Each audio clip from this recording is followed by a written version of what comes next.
Hello, and welcome to our weekly dialogue with Helga Zepp. She is the founder and chairwoman of the Schiller Institute. It's March 13th, 2024. I'm Harley Schlanger, and I'll be your host. You can send your questions and comments to us via email at questions@schillerinstitute.org, or you can post them on the YouTube chat page. Now, we have a lot to cover today, Helga, because there are all kinds of crazy statements from NATO and EU officials on the proxy war in Russia, against Russia and Ukraine, and the buildup toward an anticipated IDF assault on Rafah.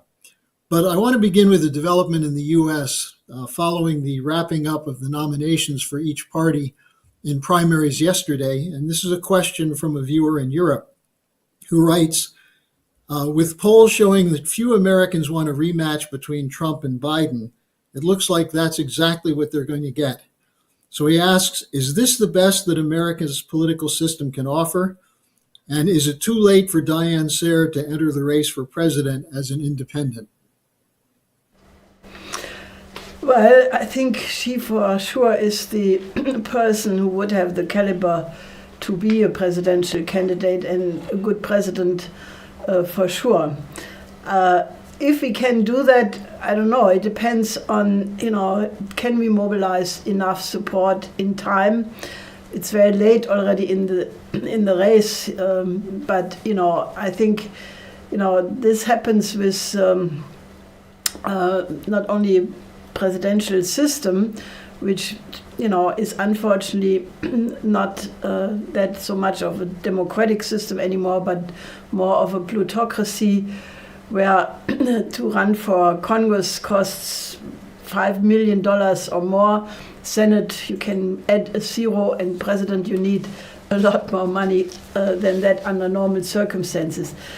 I think that the question is really, can Diane, Jose Vega, and a couple of other independents rally enough of the population to, be an alternative? It's very difficult, and I think this is all the late result of what the American establishment did to my late husband, Lyndon LaRouche, who, after all, was running 8 times for president, and the way they dealt with him. Now, a lot of people get the LaRouche treatment, but you see what the result is. You have a country essentially, in the downfall, and one can only hope that, that is motivating enough people to indeed rally around Diane Sare. Okay, now we have a question on the Oasis Plan. Someone wrote in, as important as the endorsement of the Oasis Plan by Mexican Congressman Robles is, have there been any endorsements for it from elected officials in the West, and do you anticipate some? Well, we are right now in the middle of organizing for the conference on the April 13th.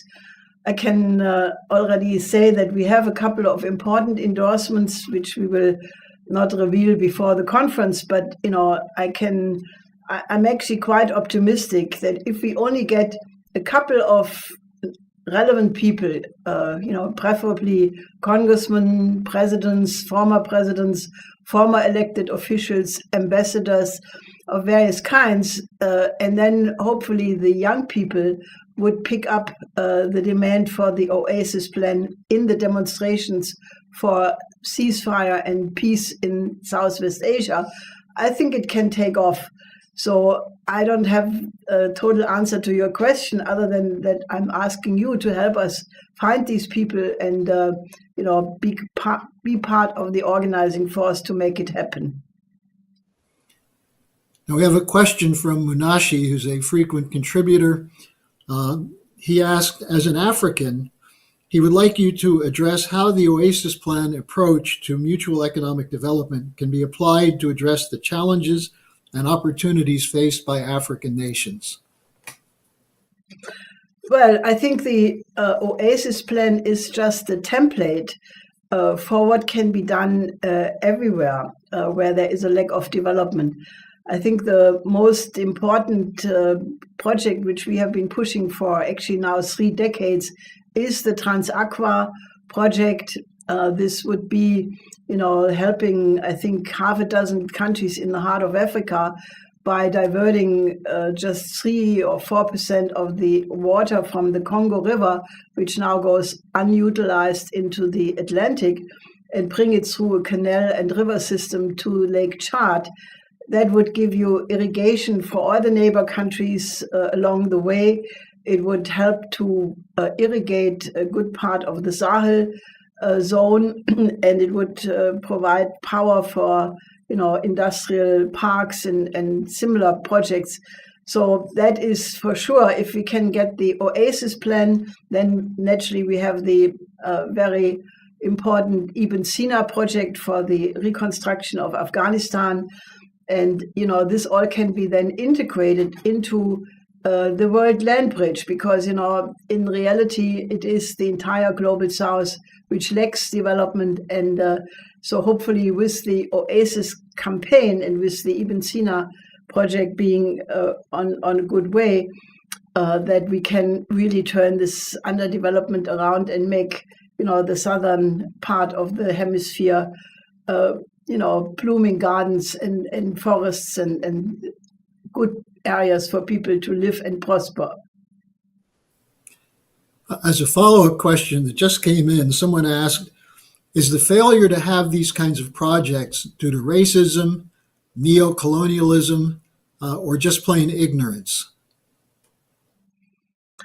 Well, I think that the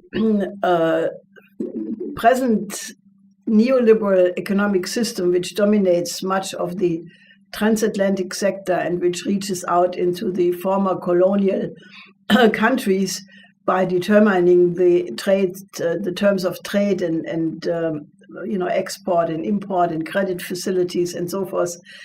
I mean, that is geared to make the rich more rich, and this is reaching now a point of absurdity, because if the billionaires become so absolutely rich that they cannot possibly spend all the money in their lifetime with sporting cars and caviar and all kinds of luxuries, while billions of people are literally condemned to hardly realize their human potential and die early. This is a system which cannot continue. And, it is not continuing because you have right now the countries of the global South working with the BRICS Plus and some other organizations of the global South to form an alternative economic system. And, the problem right now is that the present war danger, which is gigantic and it's getting bigger by the day, and we should spend some time on the discussion of that, because it's extremely urgent that people are aware of it. That war danger comes from the fact that the present establishments of the global North or the collective West, or however you want to call it, they are determined to keep the system which has given them enormous profits, and which they are now turning into the full-fledged war economy, like in Europe, where you have right now the effort to transform the entire European economies into war economies. And if you look at the stock market, the stocks of the military-industrial complex, they're going up tremendously. But for what price? We are reaching absolutely quickly the point of no return and the danger of even the escalation of the 2 regional crises into a global nuclear war. So, in a certain sense, that is what we have to urgently remedy. And I'm calling upon all of you who are watching this program to join with the Schiller Institute to really convince the people of the global North that an alternative is available, that, if the United States and European countries would decide to cooperate with the countries of the global South, the arms would be open. I have heard many, many times words from Russian and Chinese leaders that they are willing to such a cooperation, but all these offers have been rejected by the collective West so far. but it is extremely urgent that we turn this around before it is too late. We seem to be getting a number of questions on this topic. There's one from someone who wrote about Putin's interview, I think today, with RIA Novosti, where he accused the, quote, golden billion of parasitizing other peoples in Africa, Asia, and Latin America. According to this question, Putin said, they, referring to the golden billion, quote, must understand that the vampire ball is ending, unquote. And so the questioner asks, what does he mean by the golden billion? And do you think the Global South and the BRICS could end this parasitical system without support to do so from the West? Well, this interview by Putin with RIA Novosti, I just was reading before this show, and I think it is really a call to wake up, because, you know, naturally the mainstream media immediately turn it around and say Putin has been threatening the world with nuclear war. But that's not what he said. He said, you know, that Russia is ready, that they are on basically alarm. Their nuclear triad system is on alarm all the time. And naturally, the Russian nuclear doctrine is that if the Russian leadership thinks that the integrity of Russia is at stake, they will use these weapons. And that is, you know, in a certain sense, a high time alarm bell, because with the push on Germany to deliver the Taurus cruise missile, which could reach Moscow from the Ukrainian border, which could destroy the Kremlin, it could destroy the Russian ministries, and with Macron calling for French and other NATO troops to be deployed in Ukraine, we are reaching very, very quickly the point of no return. So Putin is answering to that, and he makes very clear that the West is risking the annihilation of civilization if they keep pushing any further. Now, what he means by the golden billion is simply the people, what I mentioned before, the people who have been knowingly or not knowingly, the beneficiaries of the neoliberal system. Now, that system has undergone a tremendous transformation, because even if the Bretton Woods system after the Second World War was not the way it was intended by Franklin D. Roosevelt, because it was organized due to the death of Roosevelt by Churchill and by Truman, so it was not fulfilling Franklin D. Roosevelt's demand that it should that the Bretton Woods system should make possible the development of the developing countries, but it did some good for the countries of the global north. It created more or less 2 years of stability and economic growth. It provided the framework for the reconstruction of the countries which had been destroyed by the Second World War, and it created stability. You know, it was a period of prosperity in Europe, in the United States.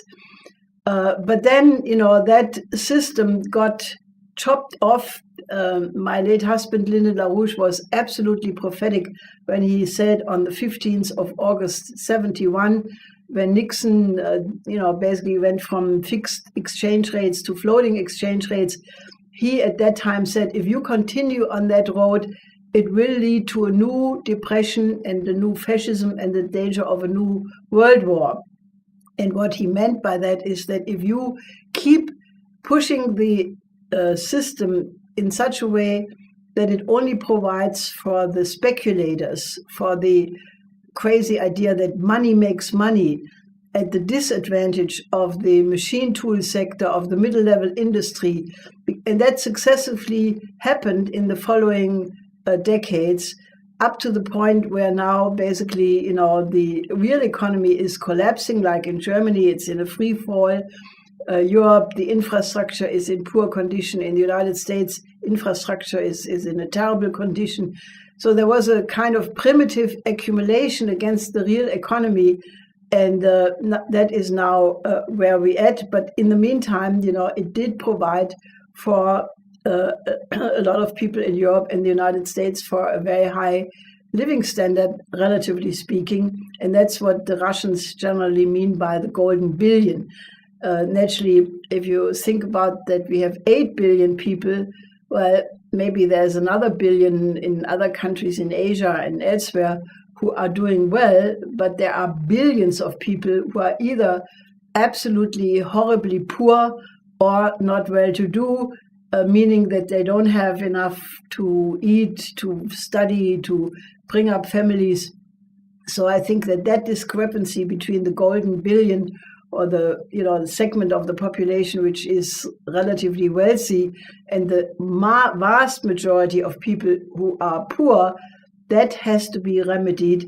And I think the countries of the Global South are in the process of doing that. And I think they are quite capable of doing it on their own without support of the West. Because, if the West turns against them and says, we do not want to cooperate with you, but we want to try to suppress your development, the countries of the Global South will be quite capable of doing it themselves. And they are presently in the mindset to do exactly that. The only problem is that if the North is not cooperating but stays on a geopolitical confrontation, I'm afraid it will lead to World War III. So we have to do everything possible to get people to understand that we are sitting in one boat and that either we all prosper or none of us. You're listening to Helga Zepp. She's the founder and chairwoman of the Schiller Institute. We can still take some questions. If you have them, send it to questions@schillerinstitute.org. Now, we have a question on Middle East policy from someone who identifies himself as a Jewish American. He refers to the report that hundreds of rabbis drafted a letter to Biden calling on him to push for a ceasefire, but that the best Biden could do would be to say that an invasion of Rafah would be crossing a red line, but he's going to continue to stand with Israel. So he asks, what can be done to stop Israeli genocide if Biden does nothing? That's a very difficult question. I think what these rabbis are doing is exactly the right thing. And, one can only hope that we can, have more people, really stand up, because what is happening in Gaza is just a heartbreaking catastrophe, which, puts into question the moral fiber of humanity as a whole. If we can solve that, then we are failing as a species. Now, that is why we are pushing so hard the idea of an Oasis Plan. That is the idea that you have to have more water, more fresh water in this entire region, but especially between Israel, Palestine, and the neighbors, Syria, Yemen, Iraq, other countries. Because, if you look at this region, it's entirely desert. The only areas which are not desert is what countries in the Gulf states, United Arab Emirates and Dubai and some other Gulf states, what they have done in bringing fresh ocean water by desalinization of ocean water, make it drinkable and fresh. And, you can see that these coastal strips are like oases. They are like, they're blooming. They are incredibly rich in terms of vegetation.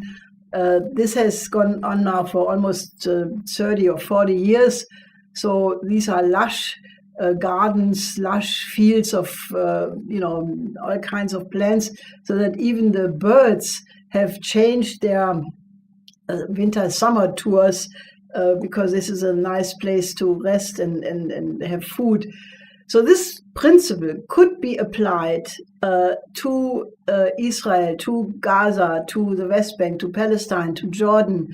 And we have proposed, or we have actualized a proposal made by Lyndon LaRouche already in 1975, which is the idea to connect the Mediterranean with canals to the Red Sea, the Black Sea, and then use the desalinated water to irrigate for agricultural fields, for forestry, for industrial parks, for infrastructure.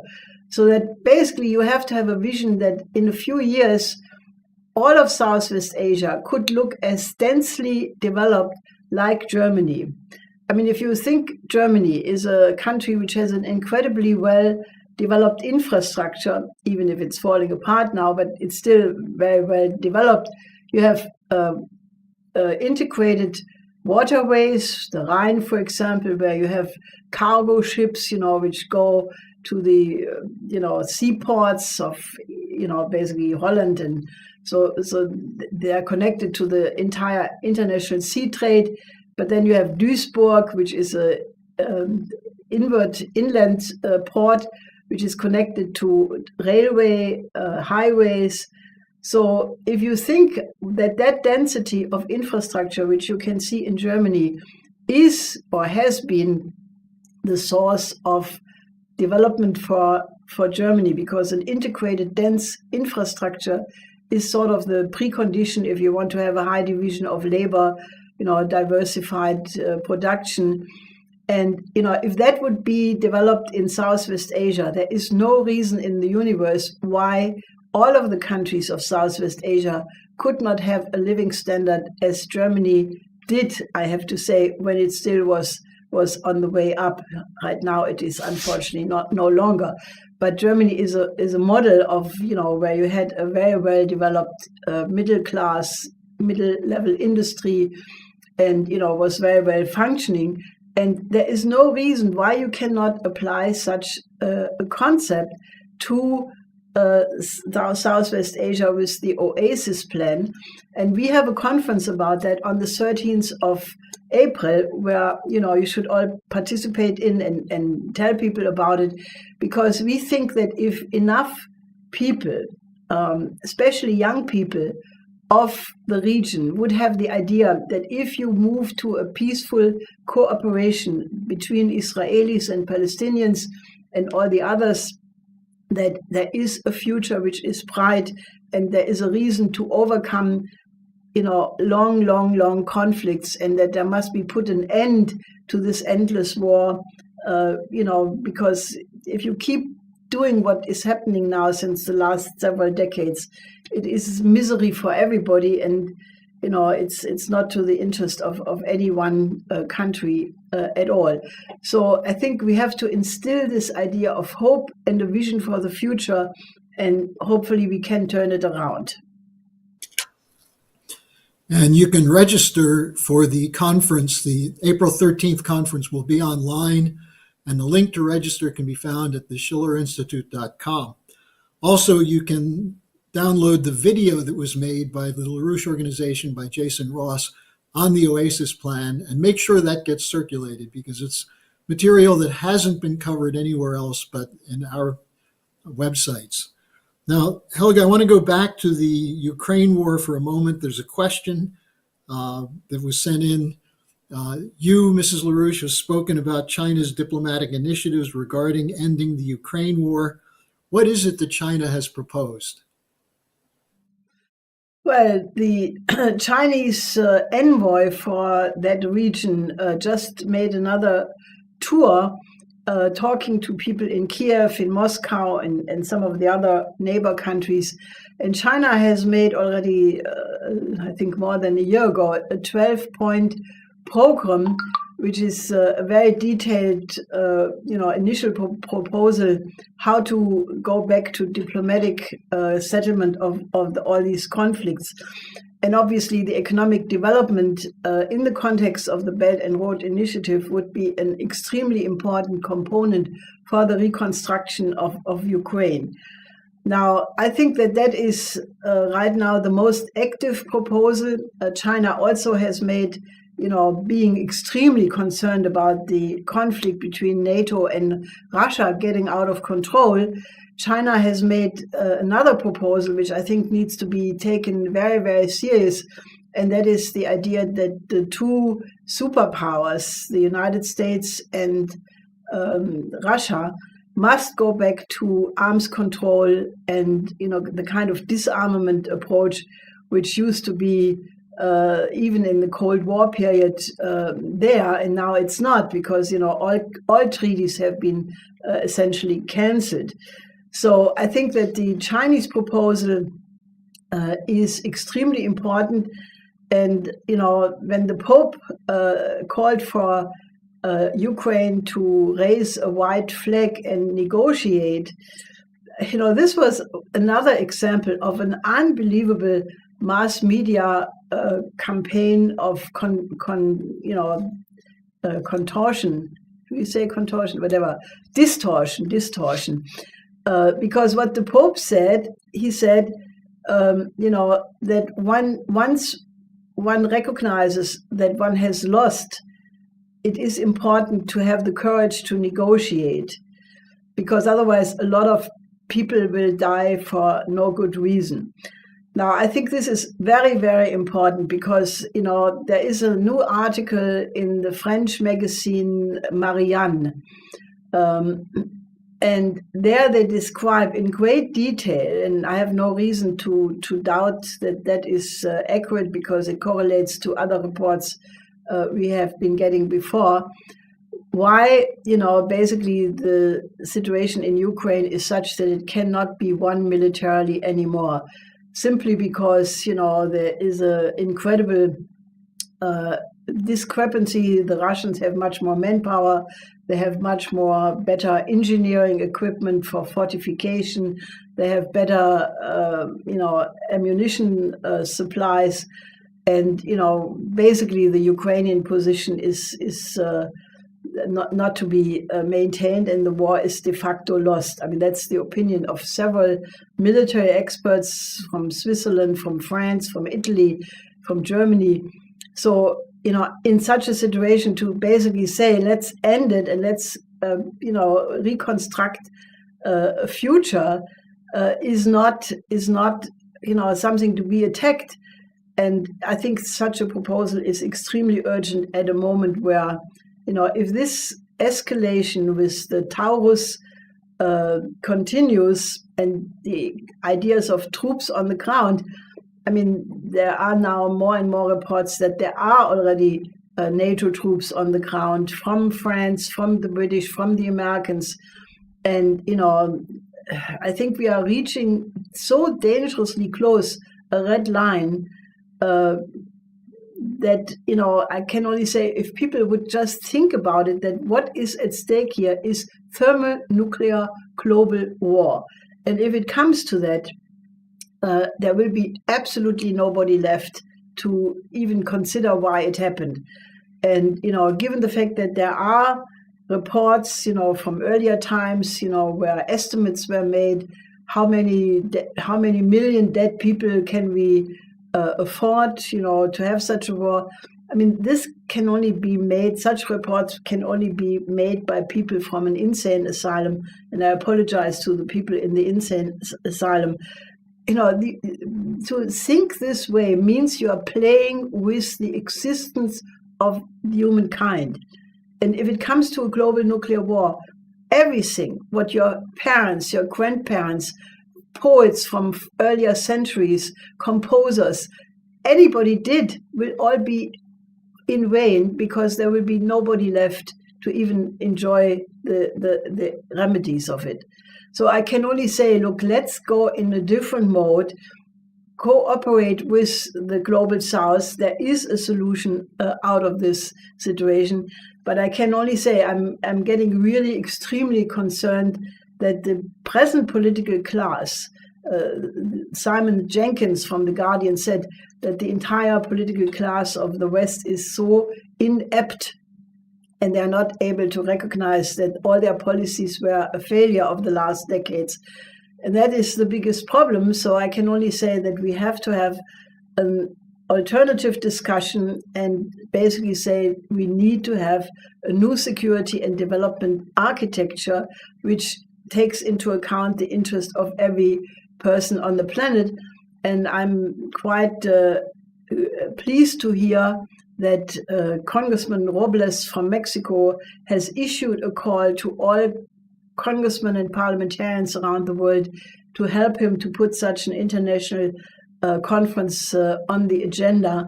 And I would also ask you not only to circulate the Oasis Plan, but to take this letter by Congressman Robles and also get it to all congressmen and mayors and state legislators and other elected officials, and have them join an effort to put a different architecture on the table. I have one more question for you from someone who asks for your expertise on China. He writes that Steve Bannon and others in the AntiChina Lobby are cheerleading what they call the crash of the Chinese economy, the real estate problems, the slowdown. But then he writes, our viewer writes, but there are now reports that China's exports rose by over 10% year to year, and especially with sales to India, Brazil, and other nations of the global south. And he asks, what is your view on this?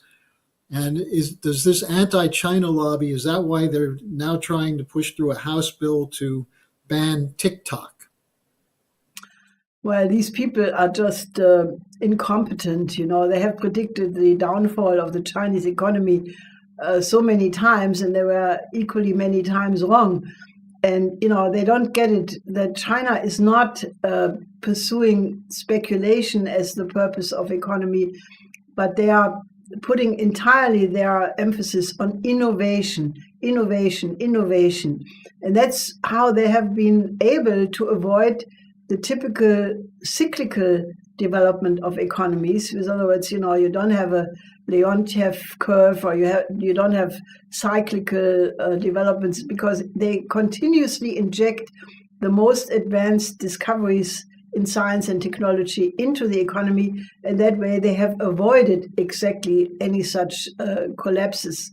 So, on the other side, they're building now, as a response to this geopolitical decoupling or de-risking, as they call it, from the West, China is turning around and says, okay, then we build up markets in the South, we invest in the long term, which is not so long term, but not daily profit, but we invest in the building up of markets in the global South by providing these countries with ports and airports and railways and bridges, and that way they make the developing countries richer, and they develop a market for Chinese goods, and basically increasing the export import with the entire global South. So that's a winning strategy. So I think the doomsday sayers concerning the Chinese economy are just completely ideologues, and ideologues very seldom have scientific knowledge. And I think in the case of Mr. Bannon, it's a fair description to characterize him that way. Helga, I have one more quick question for you. This is from another longtime viewer. What do you think is the reason behind Macron's hardline position against Russia and Ukraine and his call for NATO boots on the ground there? Well, Macron is described by some people as a chameleon who can turn colors very quickly. He has made in his political career some extremely nice speeches, and if you believe him, you would think that the world is turning into paradise. But there is always a big discrepancy between words and deeds, and I think Macron is panicked because he has the same reports what I mentioned before concerning this article in Marianne and the French military, who have a very sober assessment about where the Ukraine war stands. And since Macron connected so much of his, political fate with the idea of winning in Ukraine, that this is actually a move of desperation. I think it has caused the rift between Germany and France to escalate even more. So the European Union is not so unified at all. And I think Macron is doing that not least for domestic reasons, for the upcoming elections and so forth. So, but it's not very wise of him at all. Well, judging from what's being written about him in the French press, a chameleon may be the nicest term that's applied to him. So Helga, I think we're out of time now. Thank you for joining us this week. Do you have any final words? Well, I would just like people to take what I said about the danger of nuclear war really to their heart, because I wouldn't say this if it would not be extremely serious. And, contrary to the 80s, when we had the middle-range missile crisis between the SS-20 and the Pershing II, you had hundreds of thousands of people in the streets in many countries, and they were talking about the danger of World War III. Helmut Schmidt, for example, was talking about that every second day. And now, where the situation is really much, much, much more dangerous, because all the back channels do not exist any longer, which even in the height of the Cold War and the Cuban Missile Crisis existed between Khrushchev and Kennedy. People are not in the streets, or they're in the streets for all kinds of reasons, but not for the real reason, which is the danger of nuclear war. So please make yourself familiar with the topic and then work with the Schiller Institute. Okay, Helga, thank you very much, and we'll see you hopefully again next week. Till next week.